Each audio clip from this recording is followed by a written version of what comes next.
everybody, I'm Tabitha and I've read 5 more books.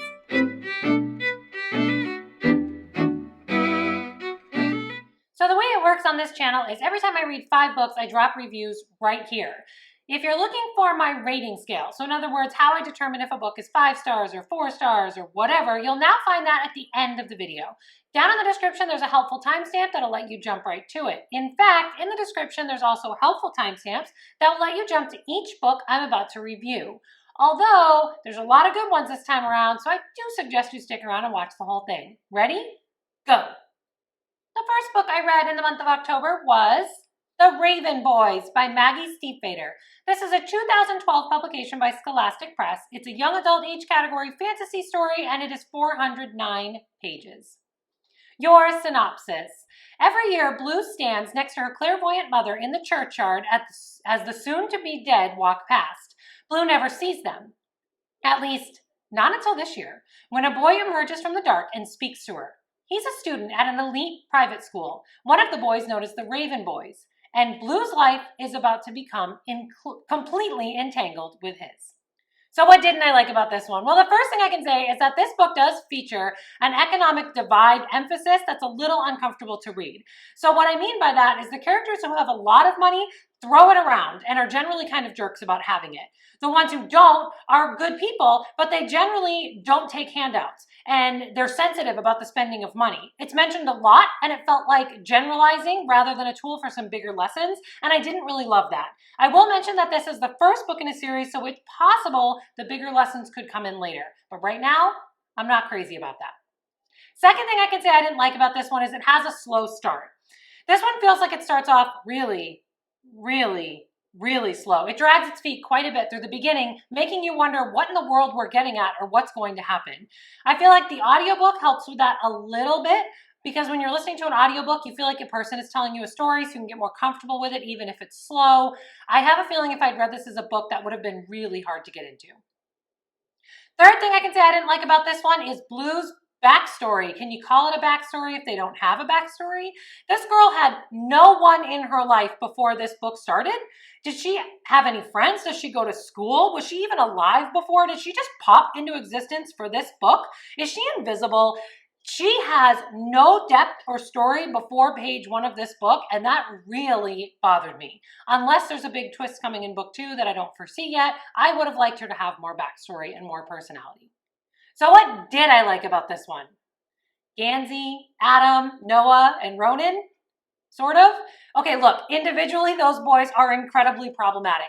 But there's something about my personality that just loves when you take problematic people, shove them together, and make them depend on each other so much that they would be nothing alone. I love that. These Raven Boys are found family gold. Their banter is great. Their interactions with each other is amazing. The way they defend each other is perfect. Like, they are the reason people love this book completely. Second thing I can say I liked about this one, the ending. I mentioned that the beginning was a little slow. The back half of this book, specifically the ending, more than made up for it. That ending just delivered. I reached a point about, 75% of the way through where I started to worry. Like, where is the author going to go with this book? I know there's a sequel. What is she doing? What's going to happen? And then that ending just, boom. It hits. It's perfect. It delivered. Now I'm going to go need that second book. Third thing I can say I liked about this one is that the writing is absolutely beautiful. The language, the descriptions, the comparisons, they're just masterful. This is a well-written book that would be worthy of literary studies. Who do I think should read this one? If you love found family, you should already have this one on your shelf. You're going to love it. It's a new favorite. If you're into paranormal stories with like a clairvoyant kind of twist or ghosts or legends, you need this book. I also think if you like light romance in your YA fantasy, this is the perfect book for you.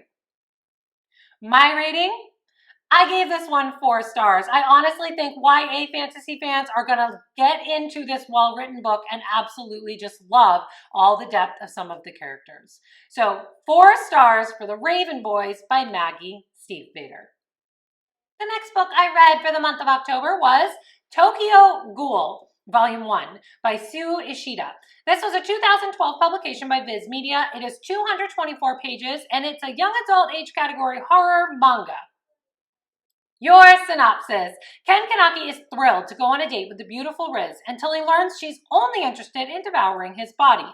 When an attempt at a rescue is made, Ken will become the first human-ghoul hybrid and be drawn into the violent world of the ghouls. So I'm going to do a fast review for this one, and if you've been on this channel before, you already know why I do this, but let me explain really quick. This one is not a shield challenge, it's not a review request, it wasn't my favorite book, and it's not my least favorite book. So really, I can do a fast review, and you can go to Goodreads and find the full review where I talk about what I didn't like and what I did like. So I just want to say for this one, who should read this one? If you like the idea of ghouls a lot, it really appeals to you, and you want to know more about them, this might be an interesting twist you've never heard before. I will say that I did not know anything about the Tokyo Ghoul series, or is there a show or whatever. I didn't know anything about it going into it. I just picked this because I wanted to go with a manga. My rating for this one, I had to give it 2 stars. Honestly, for me, the storyline didn't offer enough to keep me interested, and that means this one was problematic. So find my full review on Goodreads, but for now, 2 stars for Tokyo Ghoul, Volume 1 by Sue Ishida. This next book had been on my TBR list the longest before this month started. The next book I read in the month of October was An Abundance of Katherines by John Green. This is a young adult age category contemporary story. It was published in 2006 by Denton, and it is 220 pages. It was also the oldest book on my TBR before the month started. Your synopsis.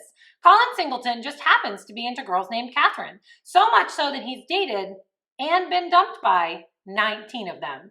After his most recent heartbreak, the washed-up child prodigy will embark on a road trip with his best friend that just might help him get some clarity. So what didn't I like about this story? The first thing I can say I didn't like is that this one has some, what I'd call insensitive language. There's body descriptions that irked me. There's talking about people as if they're stupid or making assumptions about their intelligence because of what they're reading.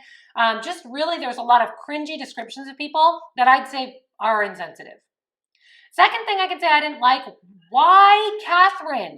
What is our obsession with the name Catherine? That's weird, right? And I feel like I never got a satisfactory answer to that question. Third thing I can say I didn't like, overall, this is a big one, the story lacked depth for me.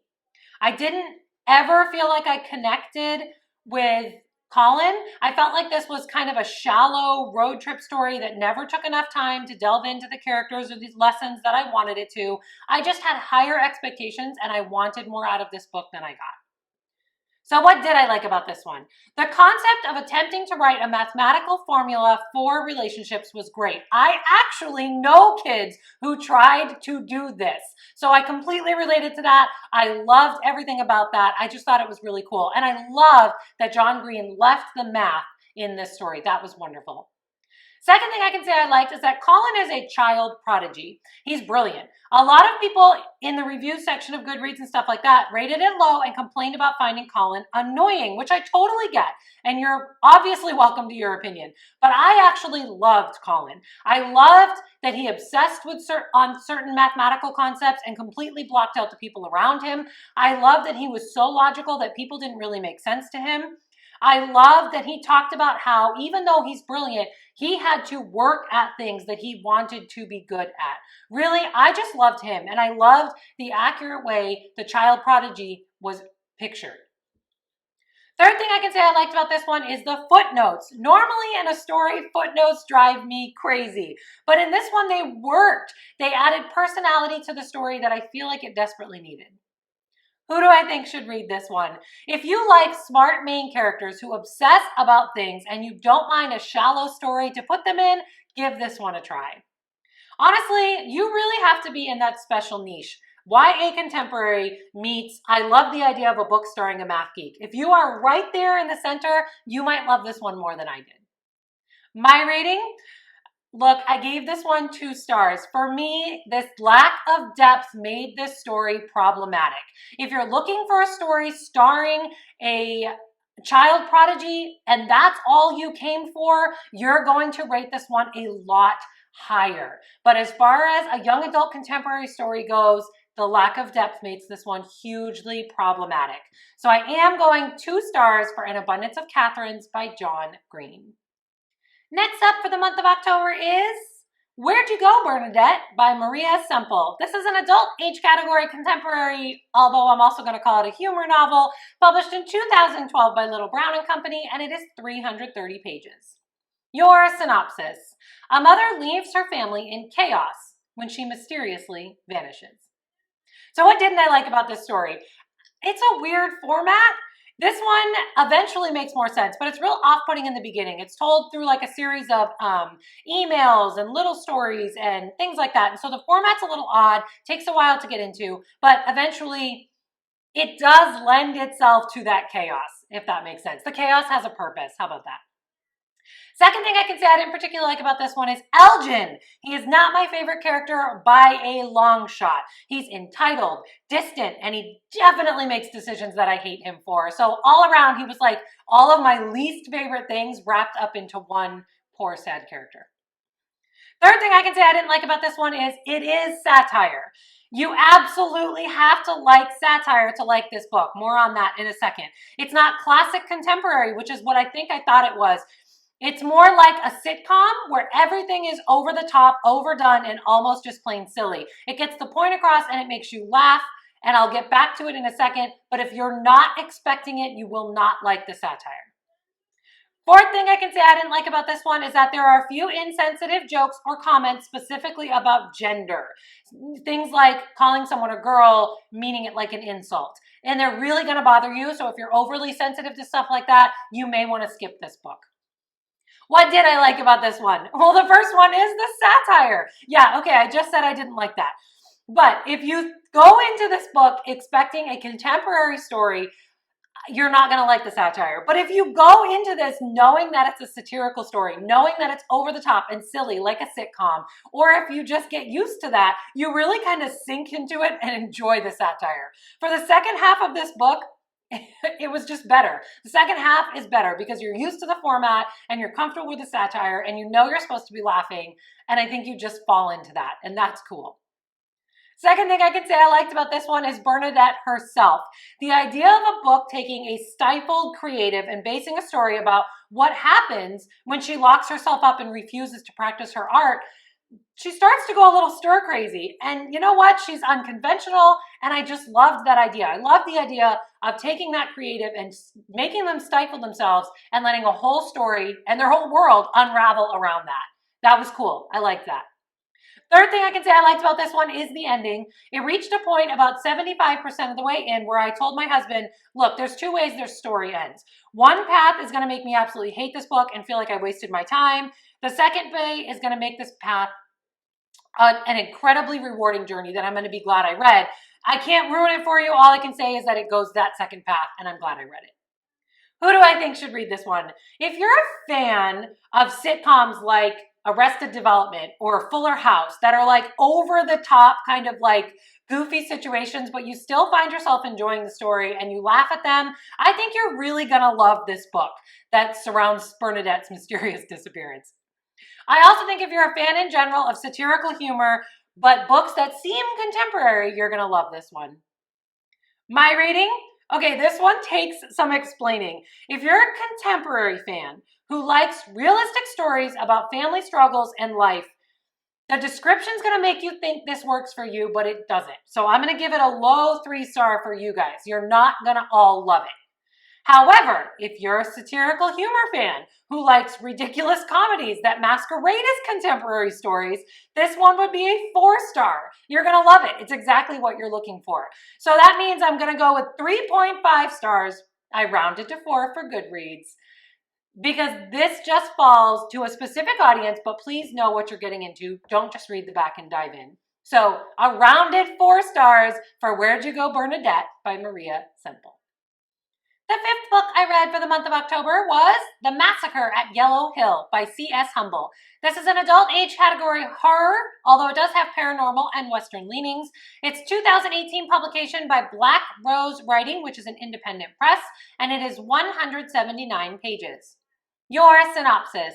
When George Miller is killed in the mines of Yellow Hill, his wife and children are left to piece their lives together.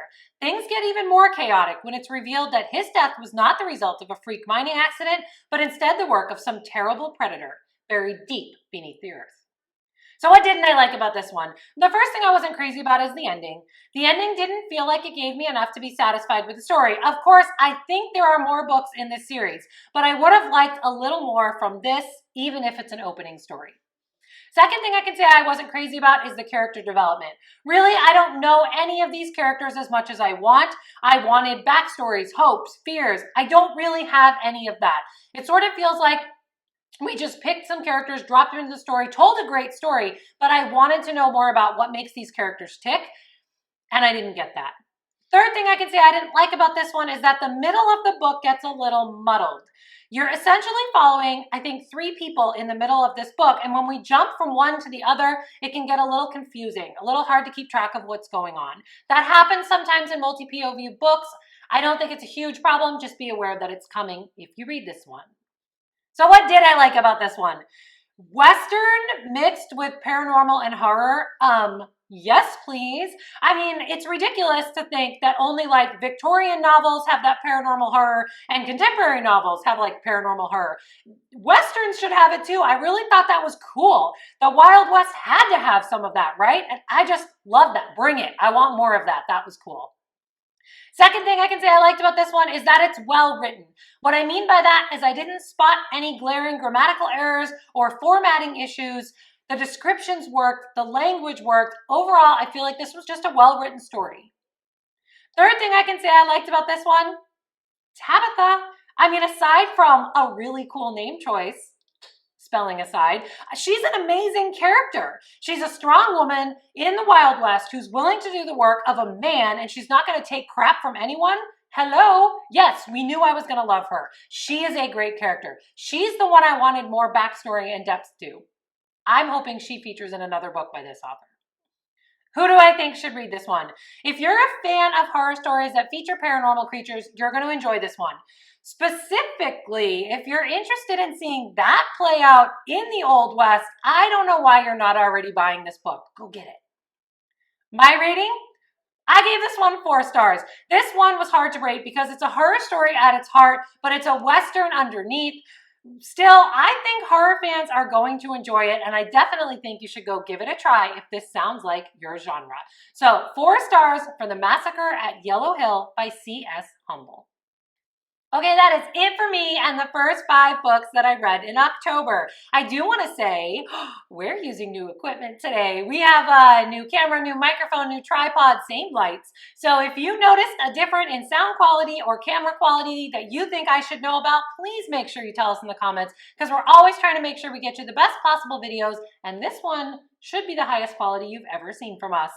Either way, drop a comment to let me know you're still here. Hit subscribe, tap that little bell so you know when I'm back. Keep plotting the path to your own dreams, and I will see you next time. Bye!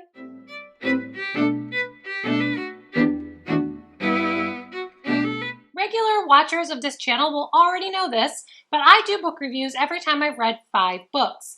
You should know that I don't read just one specific age category or genre. I'm actually a reader of pretty much anything. So I will make sure to tell you what age category, what genre it is, and more importantly, what kind of readers I think will love the book that I'm reviewing. I do use a 5-star rating system to review all my books, so I'd like to take a quick second to tell you about that system. 5-star ratings are reserved for books that I absolutely love, that I think transcend genre. In other words, you might love this one even if you don't normally read the genre it's written in. 4-star books, on the other hand, are books that I absolutely love and think are great books, but they're more specific to the genre they are written for. 3-star ratings are for books that I think are good books, but they have a really niche audience. You might not love this one, even if you normally read this genre. 2-star ratings are the ratings I reserve for books that I think are problematic. I do try to explain some of the problems in the What I Didn't Love section so that you know if it's the kind of thing that would really bother you or not. 1-star rating, on the other hand, are reserved for books that I honestly didn't enjoy and can't recommend. They're just not for me.